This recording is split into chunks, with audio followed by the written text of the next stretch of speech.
Do an interpretive dance.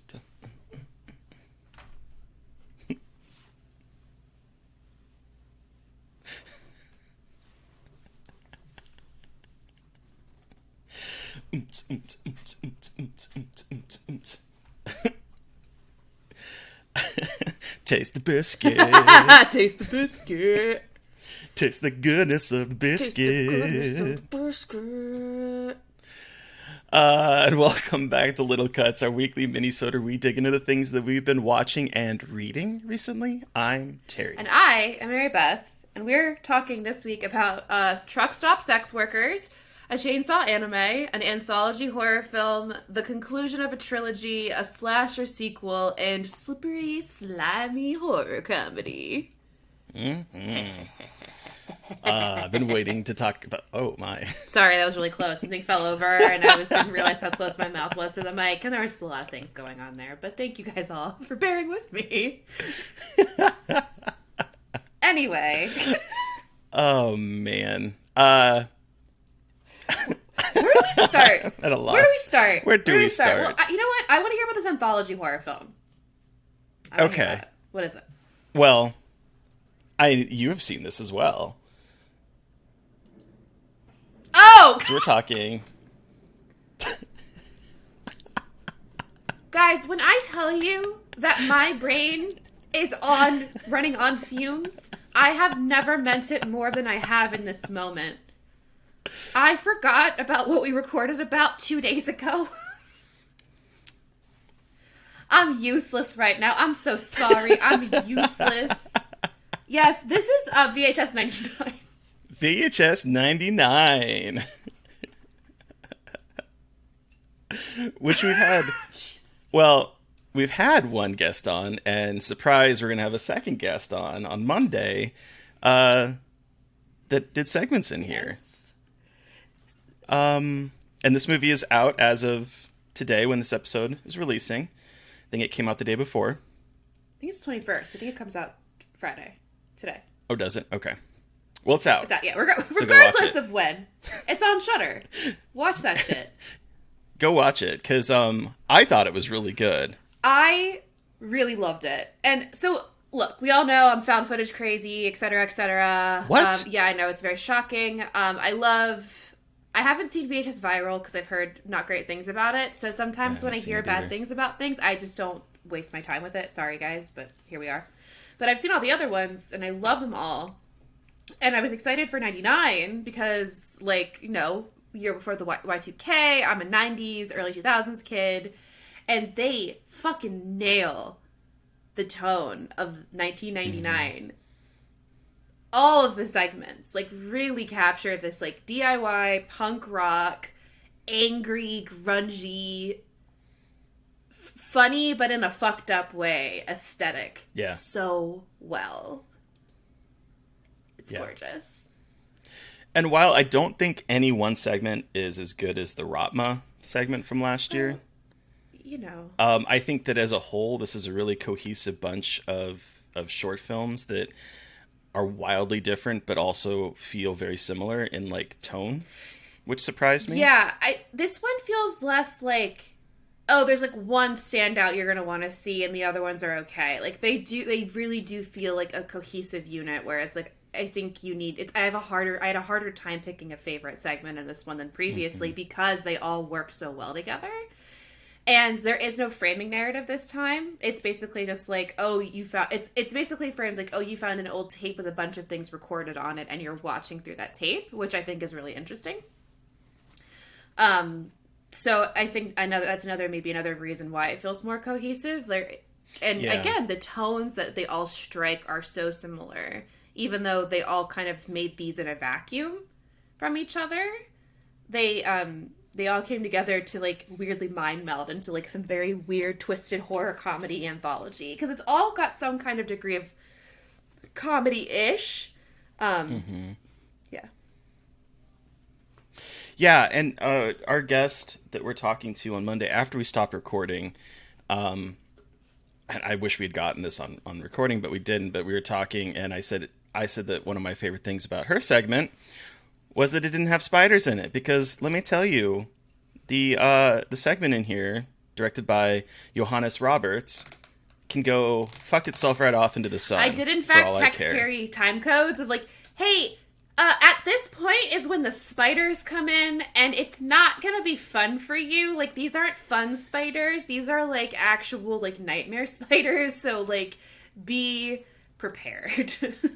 Yeah, and it was really funny because you had texted me about this movie right before I was going to watch it, and then also friend of the show, EL, Purpurina Stitch, had texted me about an episode of The Midnight Club, and I was like, aw, my friends love me, and they don't want me to, like, evaporate into nothingness. We're just trying to protect you from the spiders.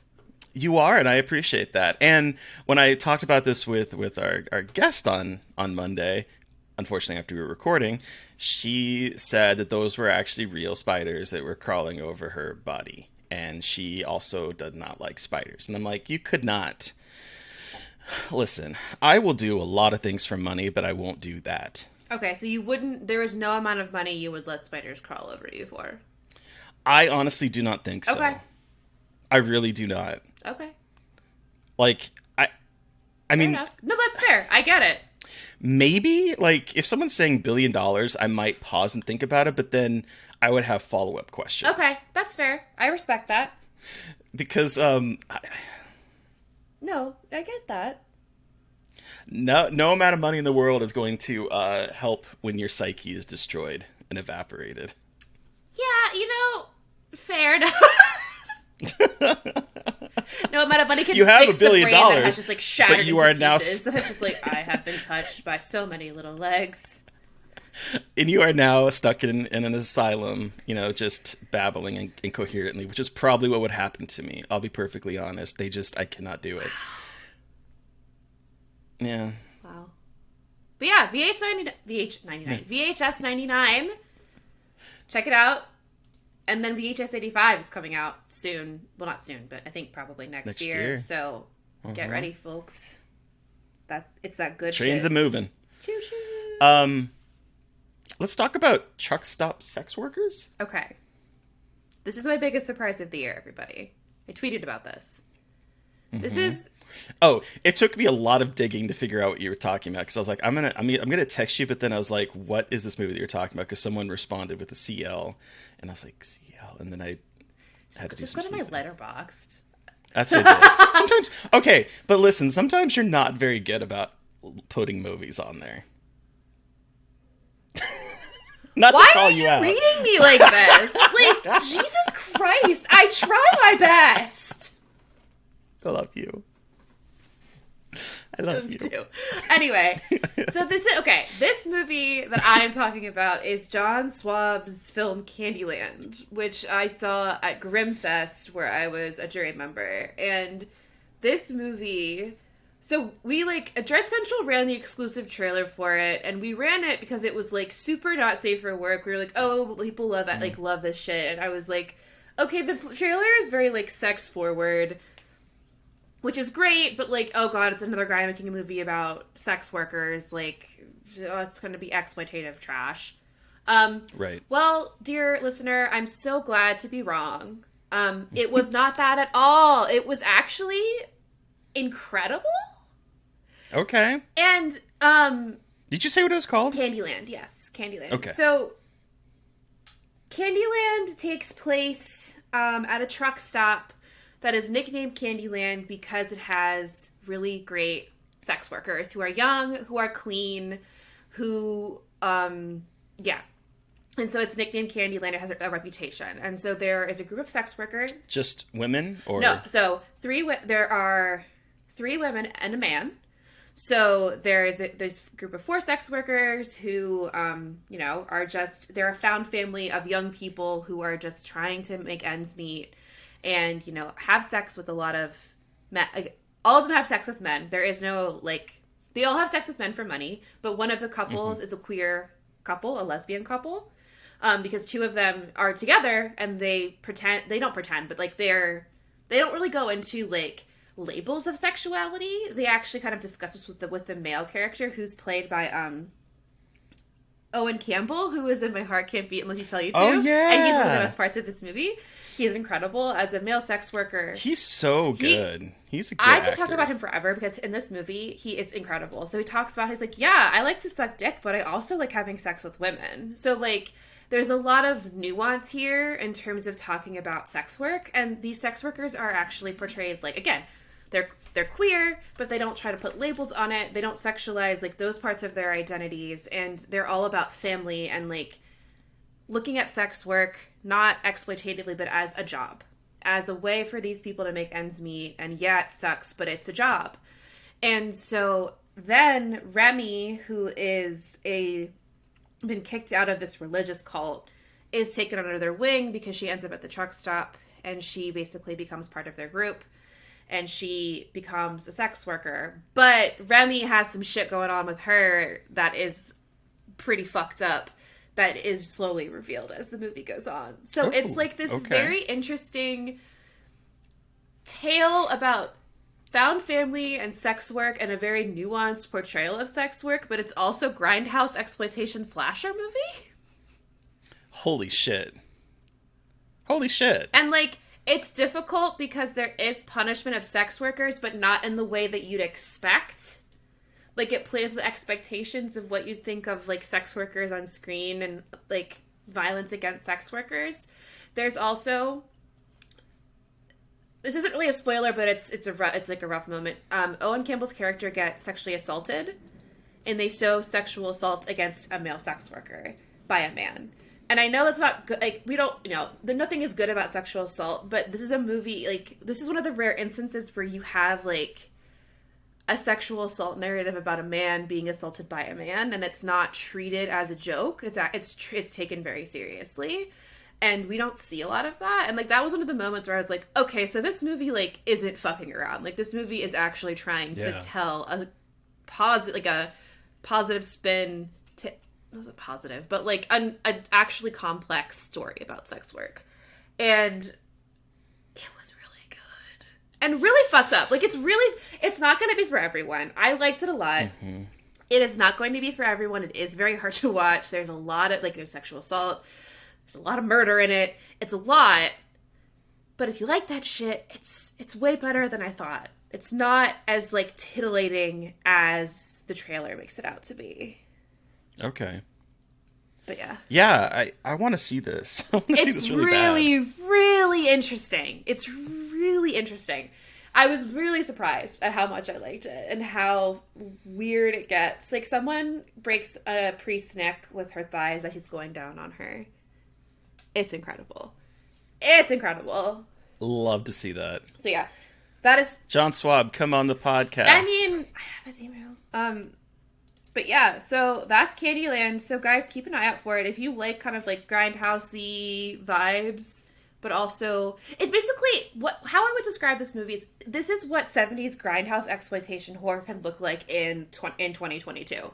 We can do it. This is how you do it the right way, I think. You can still make a fucked up like grindhouse exploitation movie, but you can also make it not that exploitation. You can be careful with the exploitation. And I love to see it. Hell yeah. But yeah, that's Candyland. Hell yeah. I don't think it has a release date yet, but keep an eye out, y'all, because it's good. And it has distribution, so it will come to at least to streaming or VOD. Hell yeah. But then let's talk about let's talk about the slasher sequel first, and then we'll get into our discussion about the end of a trilogy after my thing. But let's talk about your slasher sequel first. And I think you said book, so I think I know what this is.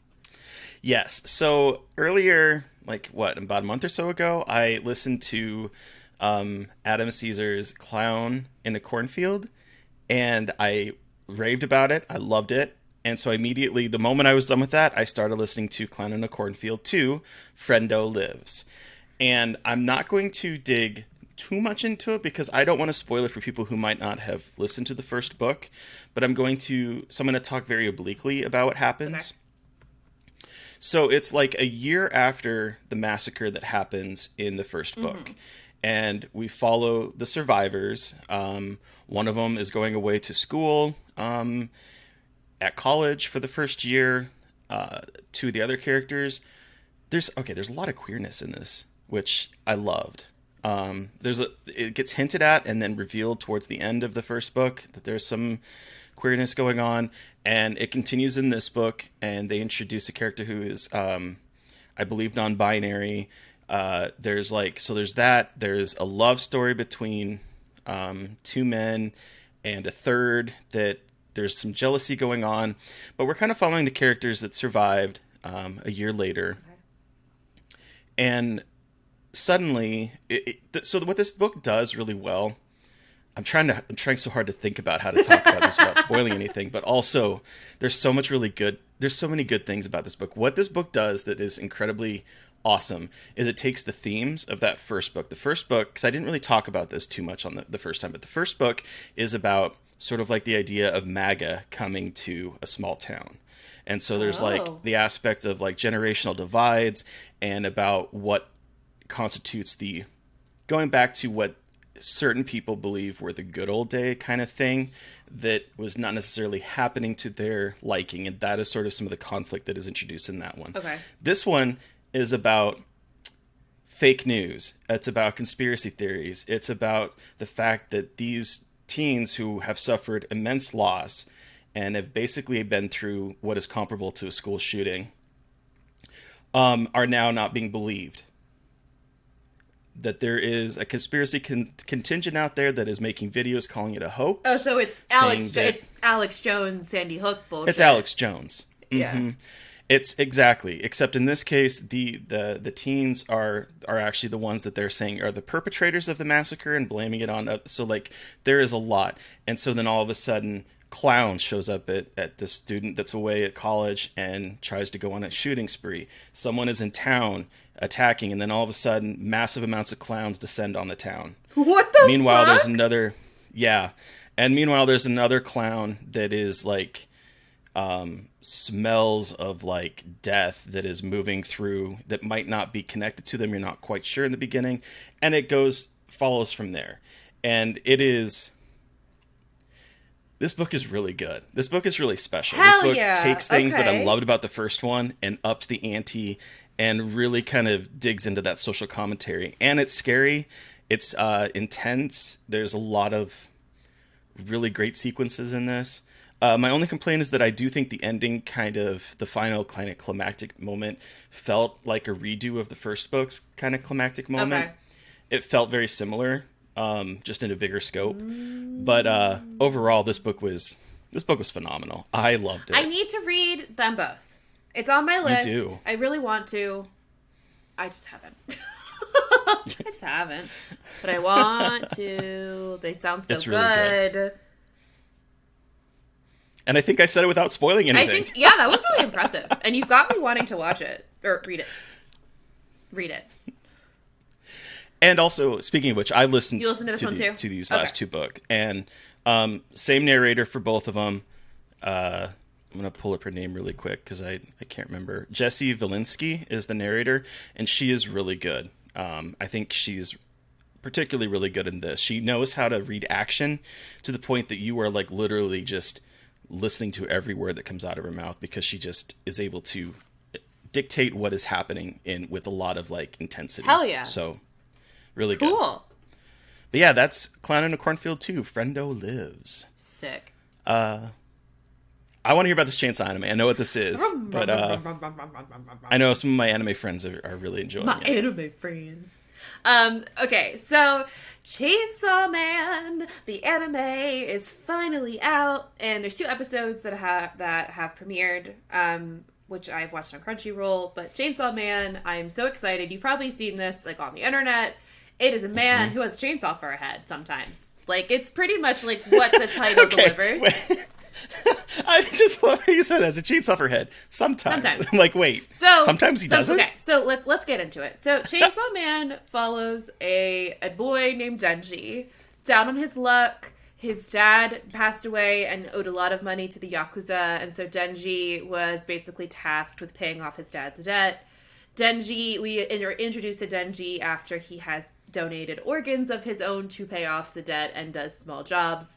And how it is just like not making any dent in his debt to the Yakuza. And just like a little side note about the world that Denji lives in, there are things called devils in this world. So there are things like the gun devil, which isn't in later episodes, or will be in later episodes, but there is a chainsaw devil. And the chainsaw devil is a little dog with a chainsaw nose, and his name is Pachita. And he's like a little cylinder who has a chainsaw on his face, and he and Denji are like best friends forever.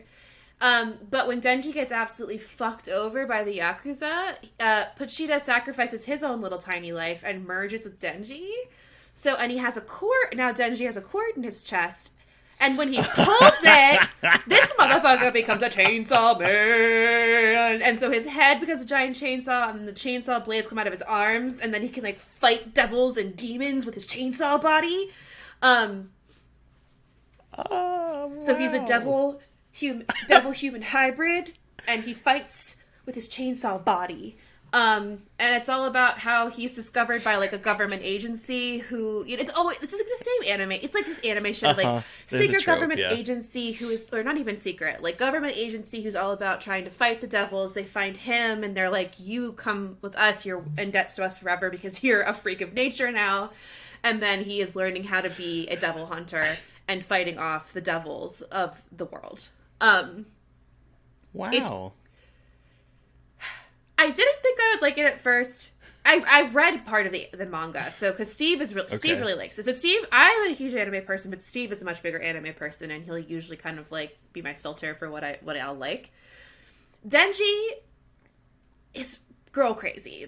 It's like very, very anime, and like all he wants to do before he dies is touch a girl's titties, and like a lot of his motivations are motivated by his dick. And so, like, it's questionable material. It's very anime. Boy. I just need to warn everyone of this off the top. Like, it's one of those things that as someone who loves anime that I just kind of have to get over a lot of the time because it kind of just is part of the medium, unfortunately. It's really gory. So first episode's very gory. Second episode gives you some more context, and it's a little bit more like about him talking about boobs, but like it'll get progressively more gnarly. But because, you know, it was only the first 2 episodes. But highly recommend. Even if you aren't an anime person, give it a try.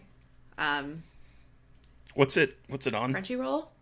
Okay. And you can, I believe you can watch it for free with ads on Crunchyroll. I can't remember, like, what everyone's changed their models a million different times for payment, but it's on Crunchyroll.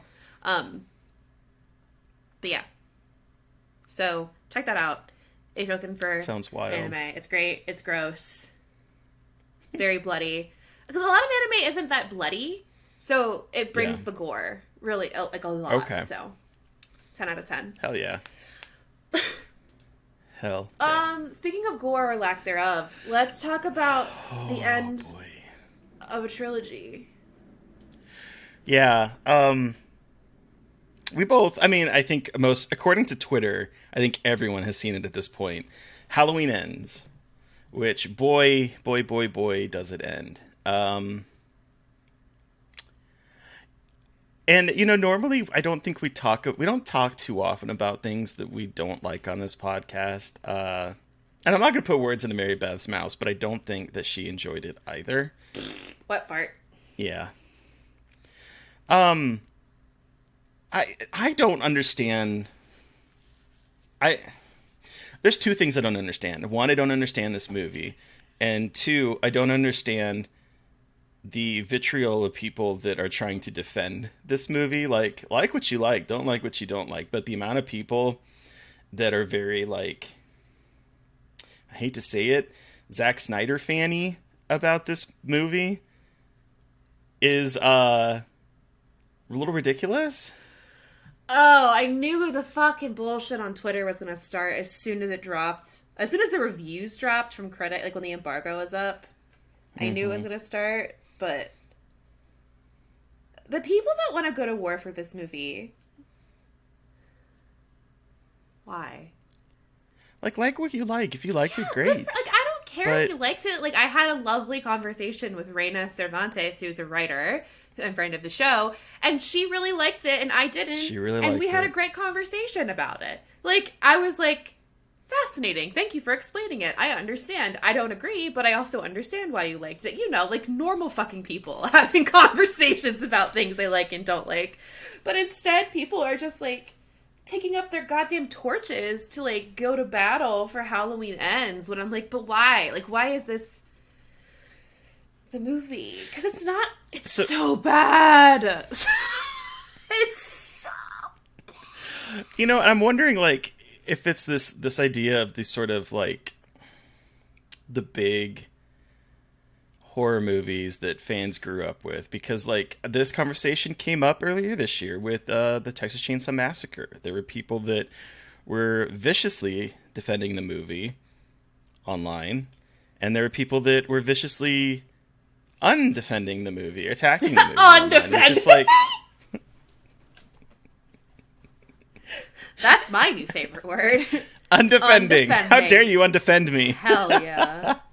And then like the same thing with Scream, and Jesus it just it feels like the dialogue around these movies that have like such a built-in fan base is just bound to get to toxic. But here's the thing. The line that made me like realize that I was not going to like this movie is this line when Jamie Lee Curtis is talking to her daughter. Laurie Strode's talking to her daughter, and she wants her to find someone, and she says, "You need to." Granddaughter. Her daughter did. That's right. That's right. Sorry. Granddaughter, and she's like, "You need to find some love that makes you want to rip off your top and show grief your fucking tits." And I'm like, what? But then notably throws pumpkin on the floor, and then it like is a close up of the pumpkin on the floor, and then it just like changes topic.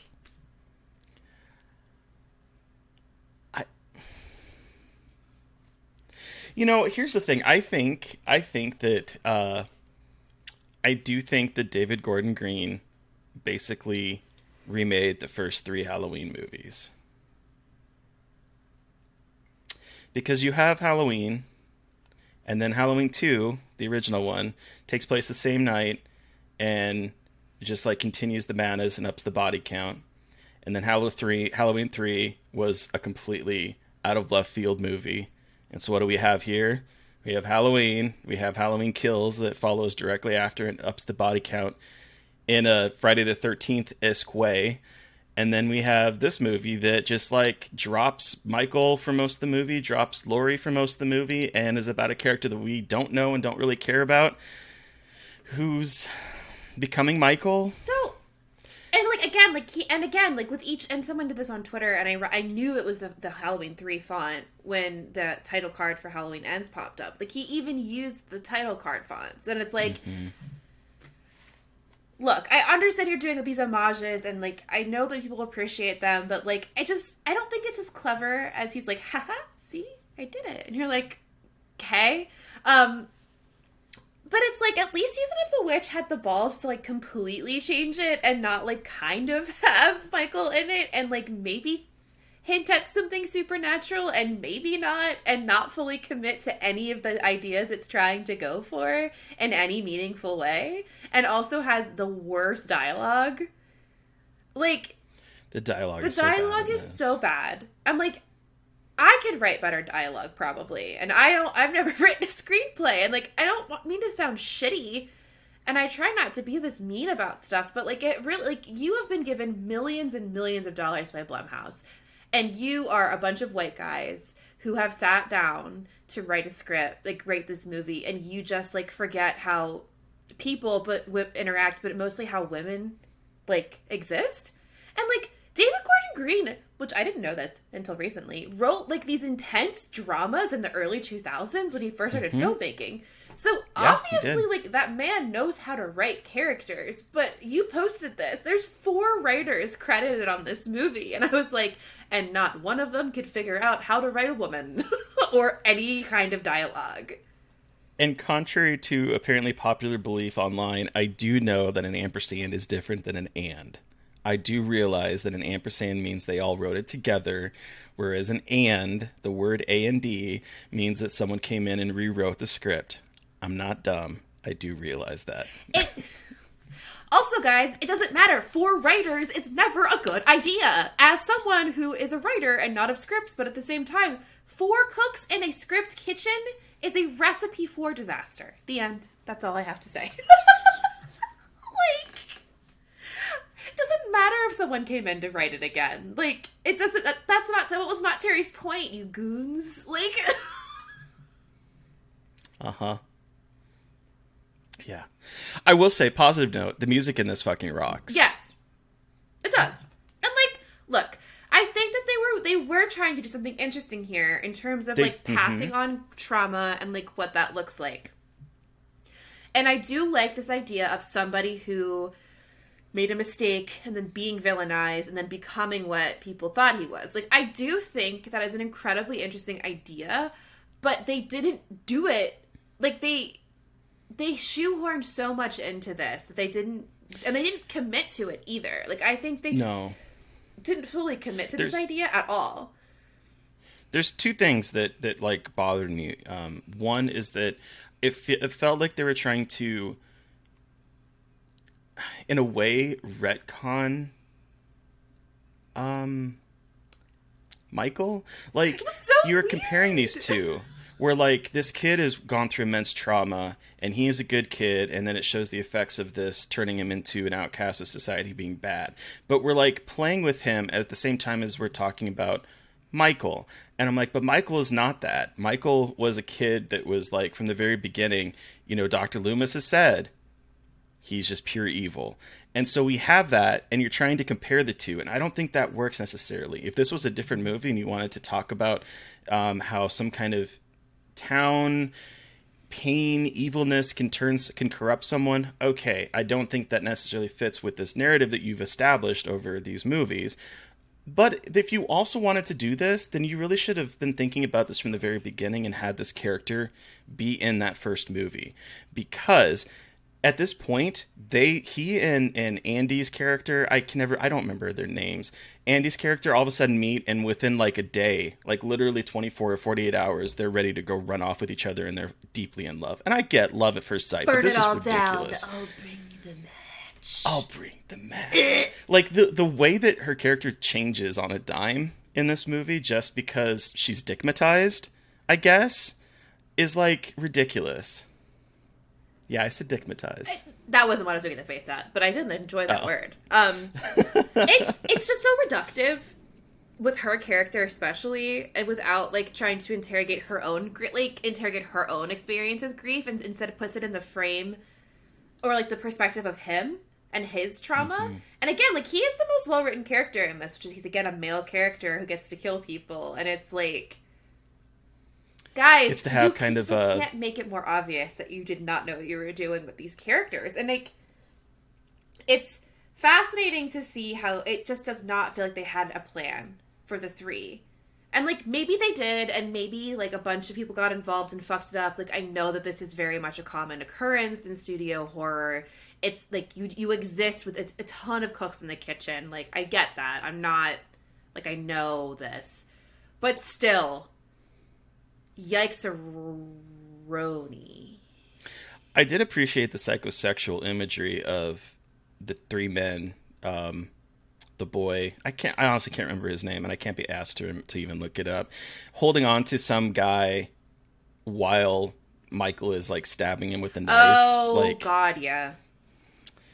You know what we talk about with knives and the idea of a phallic weapon, and this is Michael stabbing some man that is being held in a very like intimate way by the soon-to-be Michael. I'm like, I did appreciate that psychosexualness, but they could have leaned into it more. There were so many things they could have leaned into more, but I think they were also trying to like retcon kills. I feel like they just kind of forgot that they were like, oh yeah, we're just gonna pretend that kills didn't happen, and I'm like, you made your bed, you gotta lie in it. You can't do that. That's not allowed. You can't just pretend it didn't happen in a fucking trilogy. You can't do that. I'm saying, no. I make the rules, and I say stop it. So that's Halloween Ends. It ended. It did end. It did end. But with, like, the saddest little, like, whimper I've ever heard in my life. But then, let's end this on a much happier note. Very positive. And my shirt is, in fact, a hint to the horror comedy that we are talking about. And by hint, I mean just reveals it entirely. It just reveals it. And you wouldn't know that if you're a patron. You wouldn't know. But we are talking about the 2006 James Gunn horror masterpiece horror comedy. My favorite movie. One of my favorite movies. One of my favorite movies. Talk about Slither. This is a comfort watch for me. I love this movie. I love this movie so much. Cool. I want to hear more about that. I was a huge James Gunn I've been a huge James Gunn fan for a very long time. In fact, back when Facebook was not like public figure focused, I was one of his friends. Like, he was back in the day, like when he just had like a Facebook account. We were Facebook friends, and then he transferred that into a public account, and because like he just like people would follow him, and they didn't really have that ability to create public pages that people could follow. So he just friended people, and so I was James Gunn's friend on Facebook for the longest time. I love this man. I think he is very funny. I do think that some of the things that he has done in the past maybe haven't aged as well, but I was right there with him growing up at the same time and going through that same type of humor. But this movie is my favorite James Gunn movie. It's one of my favorite movies of all time. It's a movie I'll throw on any day to watch. I love it so much. Excuse me. I love it too. This is actually my first time watching it all the way through. Because I saw the end. So it's one of Steve's favorites too. He loves Slither. And so he was watching it one day just on TV, and I came in at the part where they find the woman in the barn. I was like, "What you watching?" He's like, "Slither." And so I sat down and watched the rest of it after that, but I didn't see the beat. Mind handing me a bit of that possum there? She's on the back of my shirt. Was she really? Hold on. Let me show it. Where did you get this shirt? The internet. I'll show you the link. But they might not have it in my size. Can you see her? Most places don't. Back? It's a little. I think we'll see it. Patrons will be able to see it. It's a little because the internet's a little fuzzy, but face. I kind of see her. Gross face. I love that. But yes, so I really loved this. I loved what I saw, and like I was like, oh well, I didn't miss that much in the beginning. I did. I should have watched the beginning. But it's I was like, it's not going to age very well. It actually, there are some things, but it really didn't age. Like, well, content-wise, not terrible. Like, he didn't go super hard into like the 2006 humor as much as he could have, as we have seen in some other movies. But also, like, the CGI in this movie is actually rather incredible for a 2006, like, kind of independent movie. Horror movie.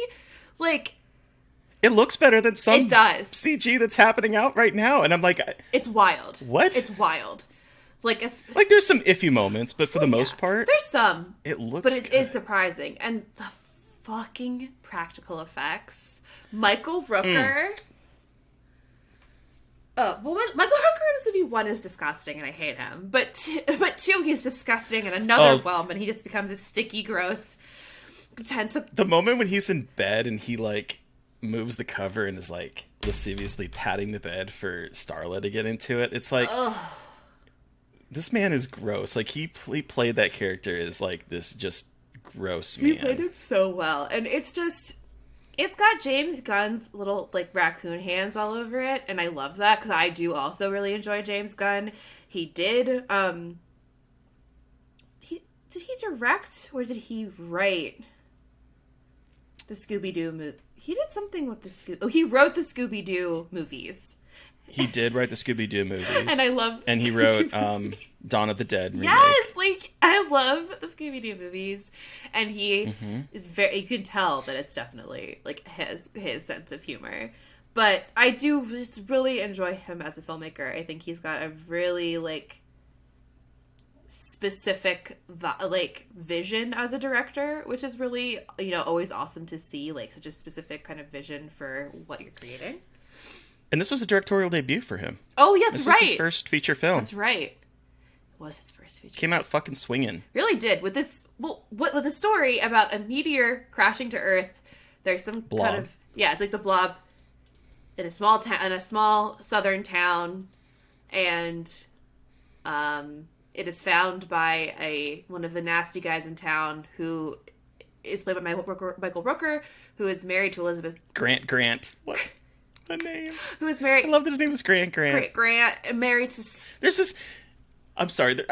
There's just these little tiny moments that James Gunn is so good at, and the names, just Grant. Like, it is such a throwaway thing, but it is so funny. It's just these little tiny pops of creativity and individuality that I just love his movies. But I am so sorry. Okay. That just.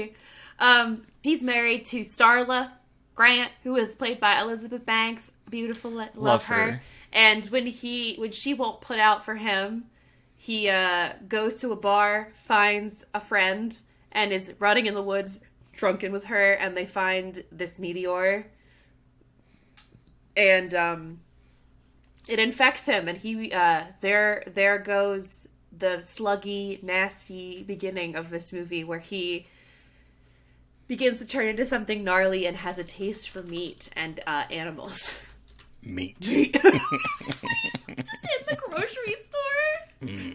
Meat. And then it becomes a celebration of like the 80s. It does. Like once, okay, so it's like Night of the Creeps. It's like it's I feel like it's divided very much into two halves, because it's like the first half you're getting all the characters and you're kind of like, oh shit, something is going on here, and then when they find the woman he is infected in the barn, I feel like that's when the movie turns into an all out like gore fucking fest.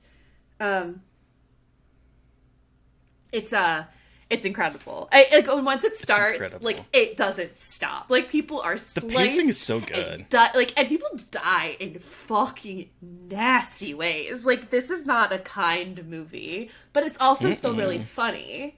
And I think there's something really interesting going on here with, like, you know, making fun of the South, but not being like, look at all these fucking hicks. Like, I think he played, like, there's one shot, like, Confederate flags outside. So, and again, this is 2006.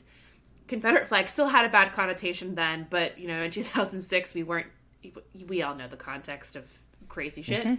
But I think he plays it as, like, yeah, this is a Southern hick town, but we're not going to treat them like stupid hicks. Like, a little bit, but not really. And I like that, because I think I'm getting so sick of, like, these tropes of, like, Southern people are fucking stupid, and, like, everything that happens to them is because they're dumb and hicks. And here it's, like, he plays that a tiny bit, but doesn't fall into, like, a ton of pits with those kinds of, like, easy, low-hanging fruit jokes that are at the expense of other people. He's smarter than that, which I really like.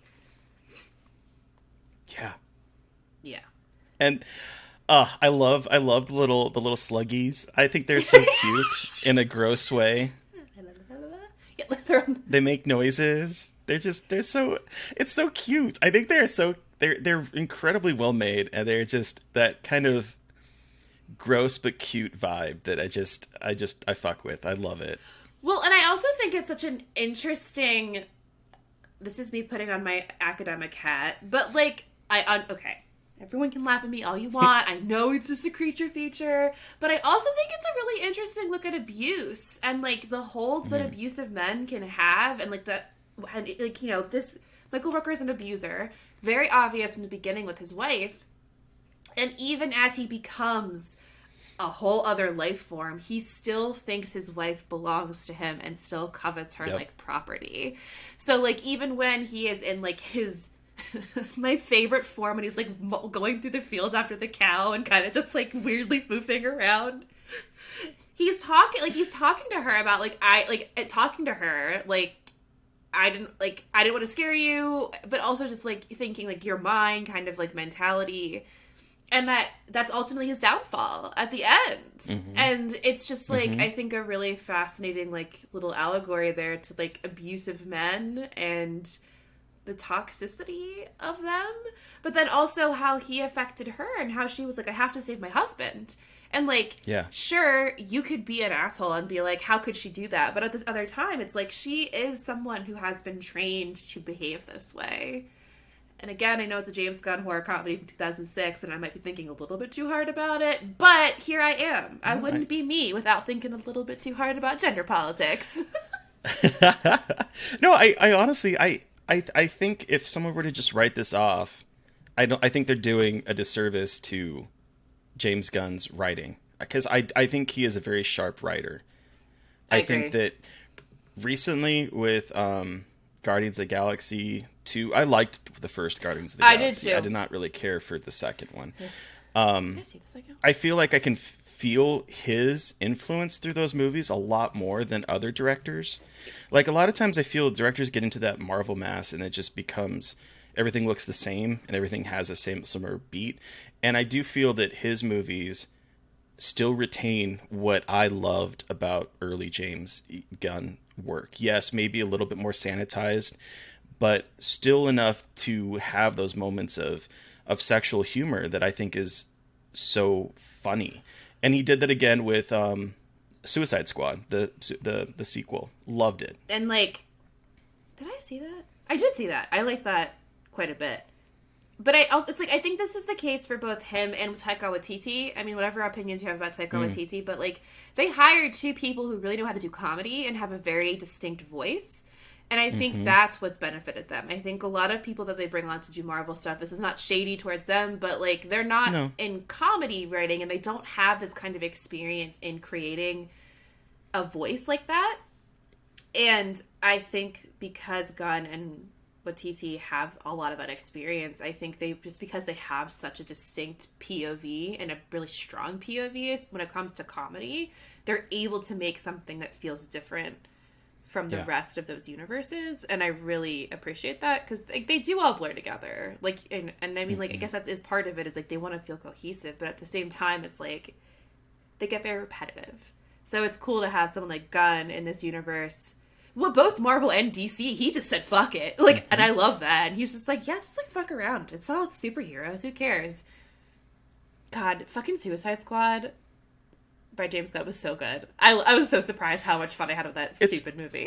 It's everything I love about him, though. Like the weird, quirky characters, Weasel, King Shark. Like, these are all the things that I love. The giant star, like, that's the thing. He just the giant goes starfish for it, and he's just like, yeah, fuck it. Like, it's either go. It's like he's like the epitome of go hard or go home, and Slither is go hard or go home. Like, it just it's a pretty short movie, but he's able to like give you the context and establish these core characters pretty fast, and then gets right into just like the insane body horror 80s alien action.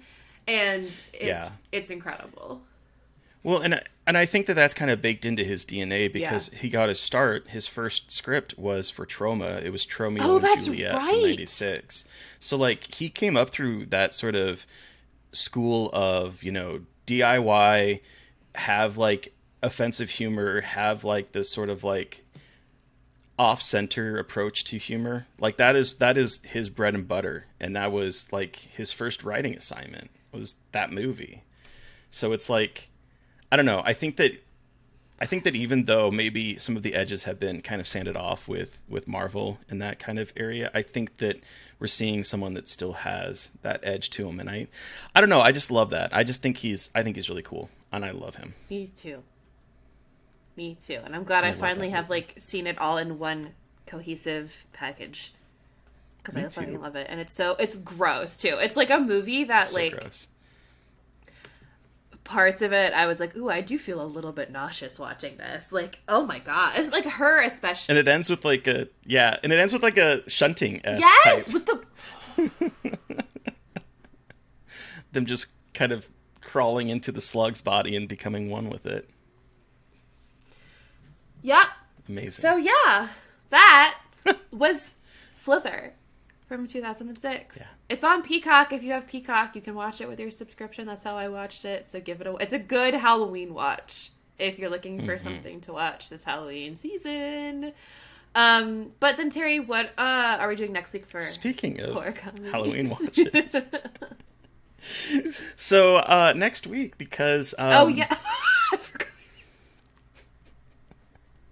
because we are, there's something happening next weekend, and what the fuck? That's next weekend.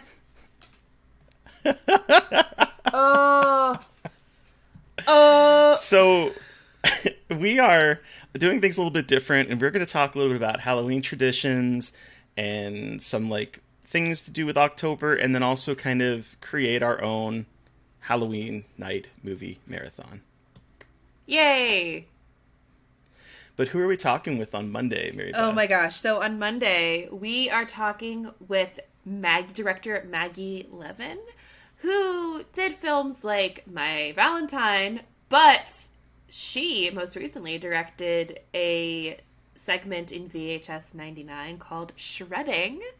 And the movie that we talked about with her was a movie that I had never heard of and was fucking bizarre. Very Bad Things from 1998 or 9. Yes, we sure did. 98. It's a very cool and fascinating conversation as we dig into a movie that is both very interesting and very toxic. And she's just like a gem of a human. So she's so wonderful. And just as a heads up, there is like a little announcement at the very beginning of the episode that I just recorded, because we do kind of dig into VHS 99, her segment a little bit, and we talk about kind of spoiler moments. So I would recommend watching that this weekend on Shudder before you listen to our conversation, or at least we'll hers, also put time codes hers and is stuff. the first one. Mm-hmm. So it's the very first if you one. only watch the first segment, then you'll be fine to listen to the episode. Yeah. So, listeners, you have heard from us, but we want to hear from you. Did you watch or read any of the things we talked about and have thoughts? Do you have suggestions for things that we should be watching and covering? Send us an email at scarredforlifepodcast@gmail.com, or you can reach out to us directly on Twitter. I am at MB McAndrews. And I'm a Gaily Dreadful. And of course, don't forget to follow the podcast on Twitter at Scar Podcast. And please don't forget to review, rate, and subscribe. And become a patron! If you are a patron at the $5 level or higher, you're probably watching this on Patreon as a video. And if you're not, ew. But become a patron. You can watch video versions of these and see our cool t-shirts and all the weird facial expressions I make. You can get access. Mary Beth did some interpretive dancing. I did. You can get access to our monthly exclusive podcast episodes, Fresh Wounds. Be a patron. Thanks and please and thank you. Speaking of thank yous, thank you to Eric Power for our artwork. Thank you to Sean Keller for our music. Thank you, Terry, for laughing at my transition skills. Thank you, everybody, for listening. Please stay safe out there, but most importantly, stay creepy. Until next time.